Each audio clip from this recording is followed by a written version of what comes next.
मान्य सदस्यहरू, अब शून्य समयको कार्यक्रम प्रारम्भ हुन्छ। शून्य समयमा बोल्न चाहनुहुने मान्य सदस्यहरूको लागि 1 मिनेटको समय निर्धारण गरिएको छ। सर्वप्रथम मान्य सदस्य डोल प्रसाद अर्याल। सम्माननीय सभामुख महोदय, हिजो धादिङ गजुरी गाउँपालिका वडा नम्बर 6 आदमघाटमा विद्युत प्रसारण लाइनको तार लत्रिएर करेन्ट लाग्दा 4वटा बाख्रा मरे भने 1 जना स्थानीय घाइते हुनुभयो। बाख्रा मरेको र स्थानीय सामान्य घाइते भएको विषय जति सुन्दा सामान्य सुनिन्छ त्यति सामान्य छैन सभामुख महोदय।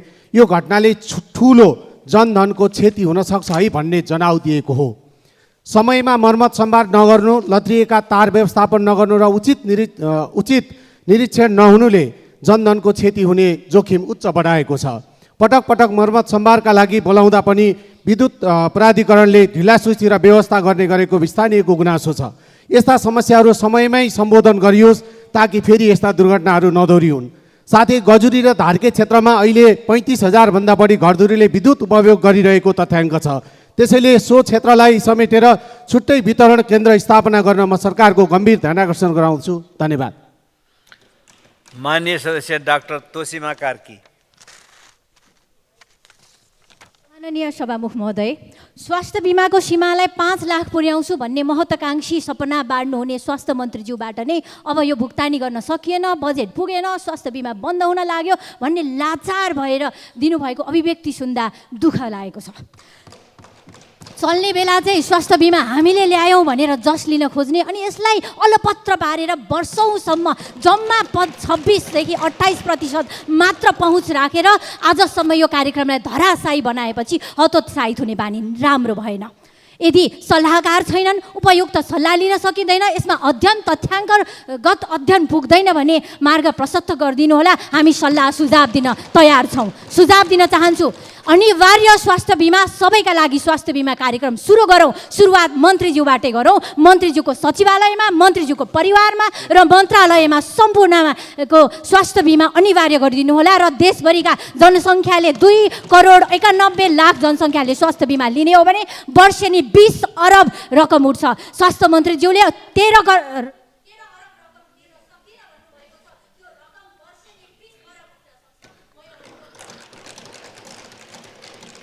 मान्य सदस्य दामोदर पौडेल बैरागी।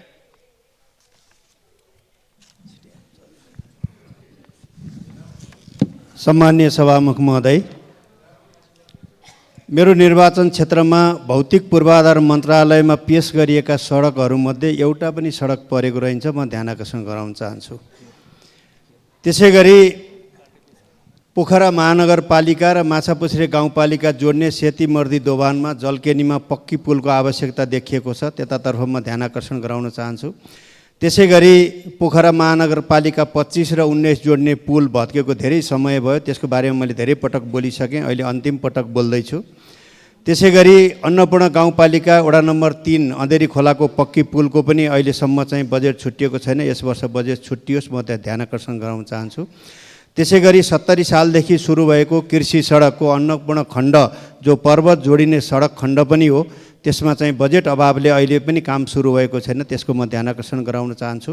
त्यसैगरी निर्वाचन क्षेत्र रणनीतिक सडक मेलबोर्डदेखि फेरि त्यही मेलबोर्डमा आएर जोडिने जुन सडक छ त्यो सडक खण्ड। मान्य सदस्य दीपक बहादुर सिंह। सभामुखज्यू, अस्ति भर्खर पोखरामा दीक्षान्त समारोह कार्यक्रममा एउटा मिठो शब्द प्रधानमन्त्रीज्यूले प्रयोग गर्नुभयो। तपाईहरू नेपालमा नै बसेर प्राप्त ज्ञानको देशमा सेवा गर्नुहोस् भन्नुभयो। तर हालै नेपालको सबैभन्दा उत्कृष्ट टिचिङ अस्पतालमा 43 जनाले MBBS पास गरेको मध्ये 41 जना विदेश जानको लागि नेपालमा आफ्नो भविष्य नदेखेपछि विदेशमा नै प्र्याक्टिस गरेर र बाँकी अध्ययन गर्न सम्बन्धित निकायमा आवेदन दिइसकेको छ।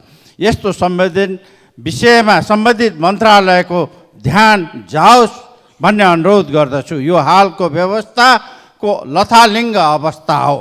त्यसकारण यो देशमा नेता, कार्यकर्ता, कर्मचारी, तस्कर, भ्रष्टाचार र वृद्ध अभिभावक र साना बच्चाहरू मात्र नेपालमा बाँकी हुने भयो। यही हो गणतन्त्रको उपलब्धि। माननीय सदस्य दिपा शर्मा। सम्माननीय सभामुखज्यू, म चाहिँ बाँकेको नेपालगञ्ज, जो चाहिँ हामी सबै पश्चिमतिर जाँदा नेपालगञ्ज एयरपोर्ट झर्छौँ, त्यहाँदेखि जाँदाखेरि हामीले चाहिँ राजा एयरपोर्टदेखि कोलपुरसम्मको मूल सडक जो 11 किलोमिटर चाहिँ अलफास्ट गर्न जरुरी देखिएको छ, त्यसको चाहिँ ध्यान आकर्षण गराउन चाहन्छु सरकारसँग। यसको बजेटको व्यवस्था गर्नका लागि अनुरोध गर्छु। त्यसै गरी राजाको पूर्वपट्टि डुडुवा पुल जीर्ण अवस्थामा छ, यसको लागि पनि पक्की पुल निर्माण गर्नका लागि बजेटको व्यवस्था गर्न त्यत्तिकै जरुरी छ। निर्वाचन क्षेत्र रणनीतिक सडक जो डुडुवा गाउँपालिकाको मिलनचोकदेखि राजा एयरपोर्टसम्म जोड्ने 15 किलोमिटरमा 7 किलोमिटर कालोपत्रे भइसकेको छ, बाँकी 8 किलोमिटर बाँकी छ। यो रणनीतिक सडकलाई चाहिँ छिटो बजेटको प्रबन्ध गरेर यसलाई सम्पन्न गर्नका लागि सम्बन्धित सरकारको मन्त्रालयको ध्यान आकर्षण गराउँछु। धन्यवाद। माननीय सदस्य देवेन्द्र पौडेल। सम्माननीय सभामुख महोदय, काहीँ नभएको जात्रा हाँडी गाउँमा भन्ने नेपाली उखान जस्तै ऊर्जा मन्त्रालयमा के भइरहेको छ सम्माननीय सभामुखज्यू? दुधकोशी जलविद्युतको सिइओ विमल गुरुङलाई कारबाही अथवा निष्कासन हो कि के हो, पत्र सार्वजनिक भएको छ। मन्त्रीको आलोचना गरेको कारणले सम्माननीय सभामुख महोदय, विद्युत नियमन आयोगले महसुल नतिर्नेहरूको लाइन काट्ने हो कि तिर्नेहरूको लाइन काट्ने हो?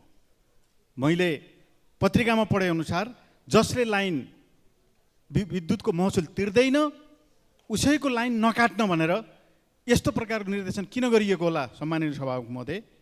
कुलमान घिसिङलाई बिहान हटाइन्छ, बेलुका हटाइन्छ, भोलि हटाइन्छ, पर्सि हटाइन्छ भनेर हल्ला गरेको हामी सुनिएको छ। उज्यालो नेपाल बनाएर के गल्ती गरे कुलमानले? घाटामा गएको विद्युत प्राधिकरणलाई नाफा गराएर के गल्ती गरे कुलमानले? मुलुकलाई लोड सेडिङ मुक्त गराएर के गल्ती गरे कुलमानले? भारत र बङ्गलादेशमा बिजुली बेच्ने निर्णय गराएर के गल्ती गरे कुलमानले? सम्माननीय सभामुख महोदय, बरु सम्मान गरेर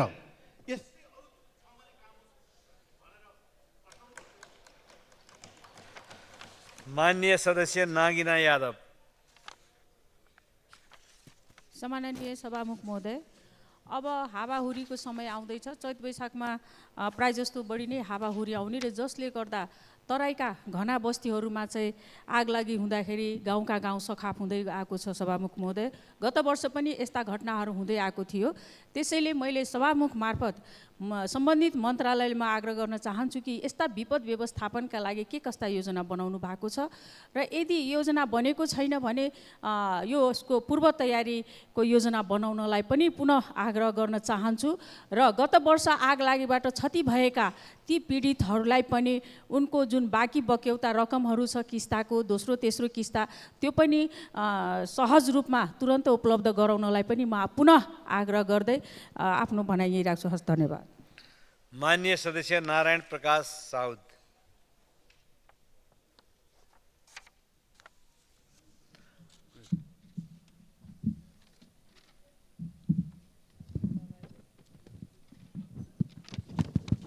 सभामुख महोदय, कञ्चनपुरको महाकाली सिँचाइ तेस्रो परियोजना विस्तारका क्रममा केही किसानको जग्गा अधिग्रहणमा परेको छ। अधिग्रहणमा परेको जग्गामध्ये शुक्लाफाटा नगरपालिका 8 र 9 का मुक्त कमैयालाई उपलब्ध गराइएको जमिन पनि परेको छ। जमिन अधिग्रहणमा परेका केहीले मुआवजा पाइरहेको पनि भूमि सुधार मन्त्रालयले सिँचाइ मन्त्रालयलाई पत्र नदिएका कारण मुआवजा रोकिँदा मुक्त कमैयाहरू फेरि बेघर भएका छन्। परियोजनाका सन्दर्भमा किसानले मुआवजा कम भयो र मुआवजा बढाइदिनुपर्छ भनेर सिडिओ कार्यालयमा निवेदन दिएर गृह मन्त्रालयबाट पुनर्मूल्याङ्कन गर्नुपर्ने माग राखिरहेको बेला मुक्त कमैयाले समेत अलपत्र पर्नु गम्भीर घटना हो। सरकारले ठेका बन्दोबस्त गर्नु पूर्व नै जमिन खाली गर्नुपर्ने, जग्गा धनीलाई उचित मुआवजा दिनुपर्ने जस्ता कामहरू गर्नुपर्नेमा ठेका लगाइसकेपछि काम गर्दा सरकारको अरबौँ रुपैयाँको बजेट वर्षौँसम्म निष्क्रिय रहने अवस्था उत्पन्न हुन्छ। महाकाली सिँचाइ तेस्रो परियोजनाबाट कृष्णपुर नगरपालिका 1 र 4 का किसानहरू पनि मर्कामा परेका छन्। त्यहाँका किसानलाई दिइने मुआवजाको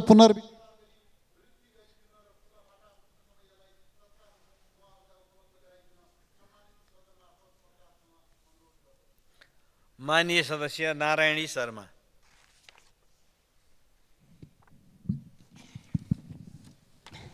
सम्माननीय सभामुखज्यू, देश सङ्कटमा परेको बखत जिम्मेवार नेतृत्व जनतामा जान्छ र जनताको सल्लाह सुझाव लिने गर्छ, शासकीय खराबीको खबरदारी गर्छ। अहिले देश कुशासनको दलदलमा फसेको छ, जो कुरा दात्री निकायले समेत किटानीका साथ भ्रष्ट भनिरहेका छन्। अहिलेको अघिल्लो सरकारले सुरु गरेका सुशासनको अभियान पनि अहिलेको सरकारले बन्द गरे जस्तै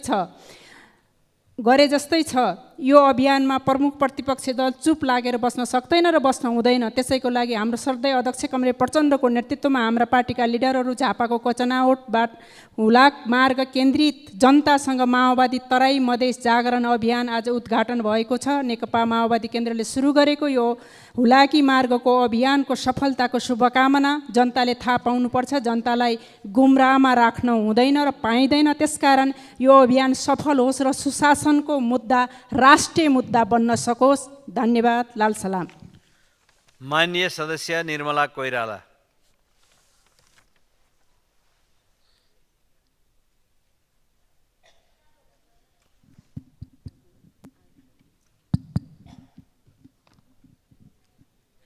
सम्माननीय सभामुख महोदय, 2038 सालमा वीरगञ्जमा निर्माण भएको नारायणी रङ्गशाला मुलुककै दोस्रो ठुलो रङ्गशाला हो। करिब 15,000 दर्शक क्षमताको यो रङ्गशाला पूर्णतया जीर्ण मात्र होइन, खण्डहर नै भएको छ। विगत 16 वर्षदेखि यो रङ्गशालामा कुनै खेल प्रतियोगिताको आयोजना भएको छैन। 2 वर्षपछि मधेसमै 11औं राष्ट्रिय खेलकुद आयोजना हुनेछ। तर पनि यो रङ्गशाला पुनर्निर्माणमा चालु आर्थिक वर्षको बजेटमा कुनै रकम नछुट्याइएको दुर्भाग्यपूर्ण अवस्था छ।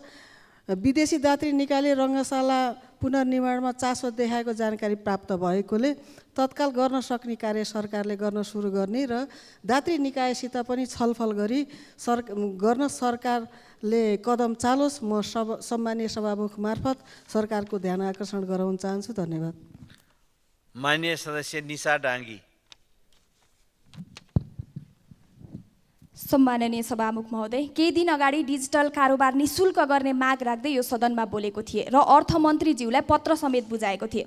सम्माननीय प्रधानमन्त्रीज्यूले पनि 6 महिना अगाडि सामाजिक सञ्जालमा डिजिटल कारोबारमा लाग्ने शुल्क हटाउने र यसलाई निशुल्क बनाउने योजना अगाडि बढाइएको छ भन्नुभएको थियो। तर हालसम्म कुनै पनि काम अगाडि बढाइएको छैन। सभामुख महोदय, सरकारले यसरी बारम्बार वचन मात्र दिने, काम नगर्ने हो भने त्यसले केवल जनताको विश्वास तोड्ने काम मात्रै गर्छ। त्यसैले म सभामुख मार्फत सरकारलाई छिटोभन्दा छिटो डिजिटल कारोबारलाई निशुल्क बनाउन आवश्यक कदम चाल्न अनुरोध गर्न चाहन्छु। र सभामुख महोदय, केही दिन अगाडि नेपाल चीन मैत्रीपूर्ण खेलमा राष्ट्रिय खेलाडी आशिष राई गम्भीर घाइते भएका थिए। तर सरकारले आज दिनसम्म पनि उनीमाथि कुनै चासो देखाएको छैन। खेलाडीले देशलाई विश्व सामु चिनाउँछन्, राष्ट्रिय झण्डा बोकेर मैदानमा लड्छन्। तर जब उनीहरू घाइते हुन्छन्, सरकार मूक दर्शक भएर बस्ने गरेको छ। राष्ट्रिय खेलाडीलाई सरकार आफैले बेवास्ता गर्छ भने खेल क्षेत्रको भविष्य कता जान्छ सभामुख महोदय? त्यसैले म खेलाडीलाई महत्त्वका साथ हेर्न र राज्यले आफ्नो जिम्मेवारी पूरा गर्न म सरकारको गम्भीर ध्यान आकर्षण गराउन चाहन्छु। धन्यवाद। माननीय सदस्य पुष्पबहादुर शाह।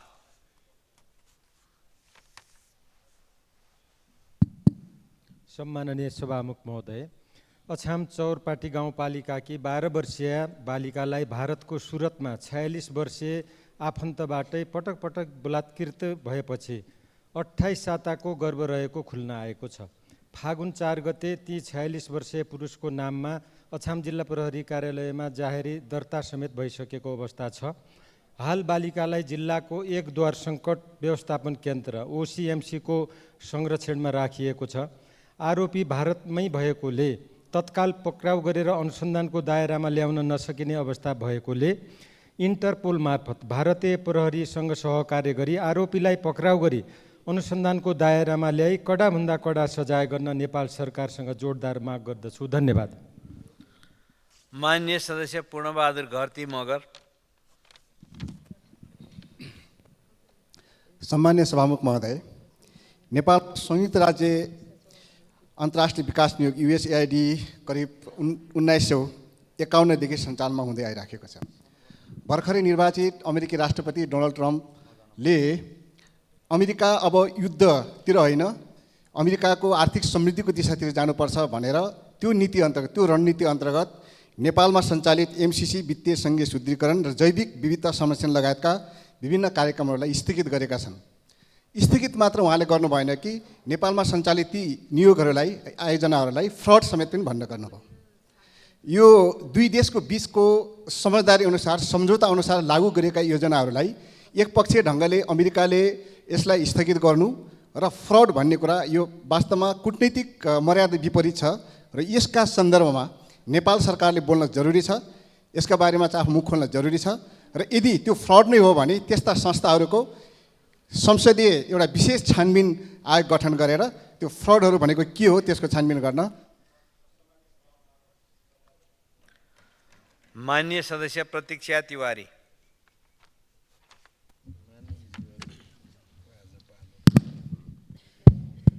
सम्माननीय सभामुख महोदय, देशको स्वास्थ्य र शिक्षा नीति राम्रो हुनु पर्यो, भएको व्यवस्था पनि पूर्ण रूपमा कार्यान्वयन हुनु पर्यो।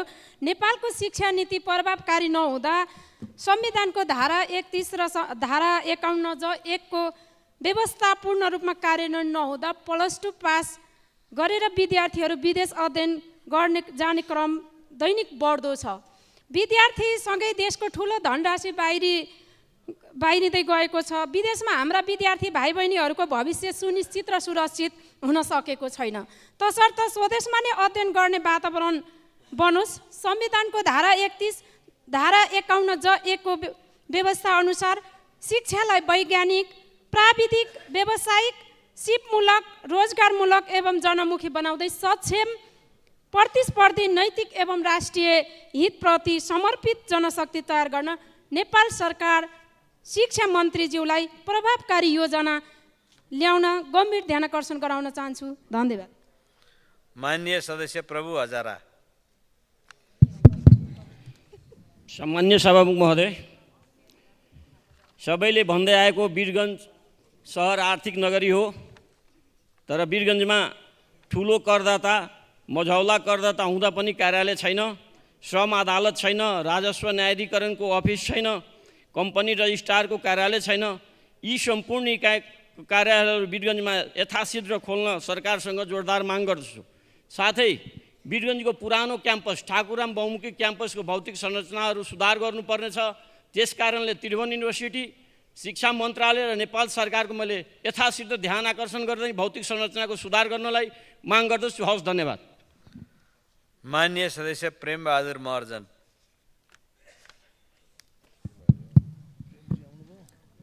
सम्मान्य सभामुख महोदय, भारतको ओडिसा स्टेट KIIT विश्वविद्यालयमा बिटेक तेस्रो वर्षमा अध्ययनरत नेपाली विद्यार्थी प्रकृति लम्सालको मृत्यु दुःखद छ र उनको मृत्यु शङ्कास्पद रहेको भन्दै अनुसन्धानको माग राख्दै विश्वविद्यालय प्रशासनसँग अनुरोध आग्रह गरिरहँदा सुरक्षा गार्डहरू उल्टै सयौँ नेपाली विद्यार्थीहरूलाई होस्टेलबाट निकाली रेलवे स्टेसन पुर्याएको घटना झन् दुःखद छ। त्यस घटना सम्बन्धमा सम्माननीय प्रधानमन्त्री KP शर्मा ओली र नेपाल सरकारको सकारात्मक कूटनीतिक पहल अत्यन्त सराहनीय छ।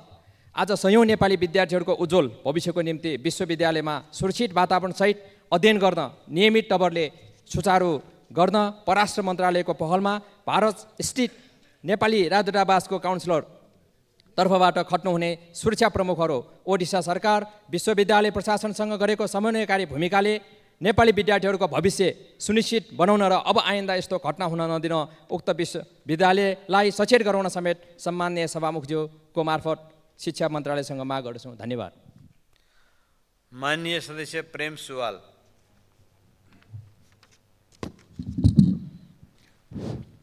सभामुख महोदय, 58वटा गरिब देशका लागि सन् 2022मा जलवायु सम्बन्धी योजनामा 28 अर्ब डलर भित्रिएको, तर त्यसको ऋण तिर्न ती देशबाट 58 अर्ब डलर बाहिरिएको सार्वजनिक भयो। विश्वको 1% सङ्ख्यामा रहेको धनाढ्यहरूले 10 दिनमा फालेको कार्बन विश्वका आधा विपन्न जनसङ्ख्याले फाल्ने कार्बन बराबर भएको सार्वजनिक भयो। प्रधानमन्त्रीहरूले देशको सन्तुलित विकास नगर्दा बढ्दो प्रदूषणका कारण काठमाडौँका कतिपय मान्छे विदेश गए, यहाँ भएका बासिन्दाको एक चिहान हुने खतरा बढ्दो छ। संसारभरि प्रदूषण फाल्ने धनाढ्यहरूलाई यसको मूल्य तिराउनु पर्ने र राजनीति र अर्थतन्त्रलाई ती धनाढ्यको चङ्गुलबाट बाहिर निकाल्नुपर्ने आवाज उठिरहेको तर्फ सभामुख मार्फत नेपाल सरकारको ध्यान आकर्षण गराउन चाहन्छु। धन्यवाद। माननीय सदस्य बिन्दवासिनी काङसाकार। सम्माननीय सभामुख महोदय, वर्ष 2080-81 को तथ्याङ्क हेर्ने हो भने पहिलो महिनामै 2100 भन्दा बढी साइबर अपराधका घटनाहरू दर्ता भएका छन्। नेपालमा साइबर अपराधको अवस्था चिन्ताजनक बनेको छ। जिल्ला प्रहरी कार्यालयहरूमा प्रविधि विशेषज्ञता र तालिम प्राप्त जनशक्तिको अभावले गर्दा अधिकांश घटनाहरू भोटाइटे स्टेट साइबर ब्युरोमा सारिन्छ, जहाँ 106 जना मध्ये मात्र 28 जना आइटी विभागमा कार्यरत छन्। यस्तो अवस्थामा नेपालभर साइबर अपराध नियन्त्रण सम्भव छ त? फेक आइडीको प्रयोग बढ्दो छ, जसले सर्वसाधारणलाई ठगी र धोकाधडीमा फसाउने समस्या निम्त्याएको छ। कानुनी संरक्षणको अभावले नागरिकलाई सुरक्षित रहन कठिन भइरहेको छ। तसर्थ साइबर सुरक्षा सुदृढ गर्न प्राविधिक विशेषज्ञता विकास, सुरक्षा संस्थाहरूको तालिम, जनचेतना कार्यक्रम, स्रोत साधनको सन्तुलित वितरण, साइबर सुरक्षा जनशक्ति वृद्धि र फेक आइडीको नियमन आवश्यक छ।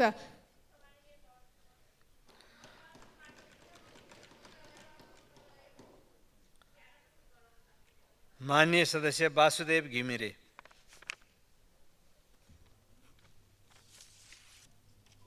सभामुख महोदय, नगर रहित कारोबारसँगै डिजिटल भुक्तानी सहज, सुरक्षित र पारदर्शी बनेको छ। यसले ब्याङ्किङ पहुँच नपुगेका क्षेत्रलाई वित्तीय प्रणालीमा समेट्न सहयोग पुर्याएको छ। तर हाल क्युआर कोडबाट गरिने प्रत्येक कारोबारमा लाग्ने रु 11 रुपियाँ 30 पैसा सेवा शुल्क साना साना कारोबारका लागि महँगो साबित भएको छ। सभामुख महोदय, उदाहरणस्वरूप रु 10 को सामान खरिद गरी क्युआर कोडबाट भुक्तानी गर्दा थप 11 रुपियाँ 30 पैसा सेवा शुल्क लाग्ने भयो। तसर्थ रु 1000 सम्मको कारोबारमा रु 1 मात्र शुल्क कायम गर्दै साना व्यापारी तथा उपभोक्ताहरूलाई सहज बनाउन सभाको मार्फत सरकारको ध्यान गराउन चाहन्छु। यसले डिजिटल भुक्तानीलाई प्रोत्साहन गरी व्यापारलाई सरल बनाउने र अर्थतन्त्रलाई थप बलियो बनाउन मद्दत गर्नेछ। धन्यवाद। माननीय सदस्य विनिता कठायत। सम्माननीय सभामुख महोदय, नेपाललाई हालै फाइनेन्सियल एक्सन टास्क फोर्सले ग्रे लिस्टमा राखेको छ।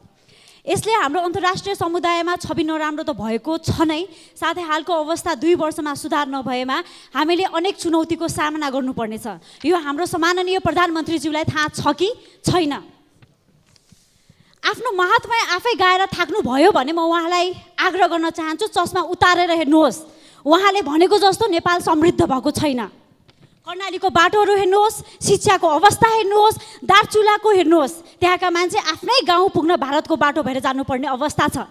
नेपाली हुँ भनेर गर्व गर्ने अवस्था नै छैन। त्यहाँ खाडी मुलुकमा गएका युवा युवतीहरूलाई हेर्नुहोस्। सम्माननीय सभामुख महोदय, नेपालीहरू महान छन्, स्वीकार्नुहोस्। नेपालीले सोचेको जस्तो नेपाल बनाउन सकेको छैनौँ भनेर सहयोग माग्नुहोस्, सहयोग दिन पनि तयार छौँ। तर यो झुटको खेती नगर्नुहोस् सम्माननीय प्रधानमन्त्रीज्यू। धन्यवाद। माननीय सदस्यहरू, शून्य समयमा माननीय सदस्यहरूले बोल्ने क्रम यही समाप्त हुन्छ।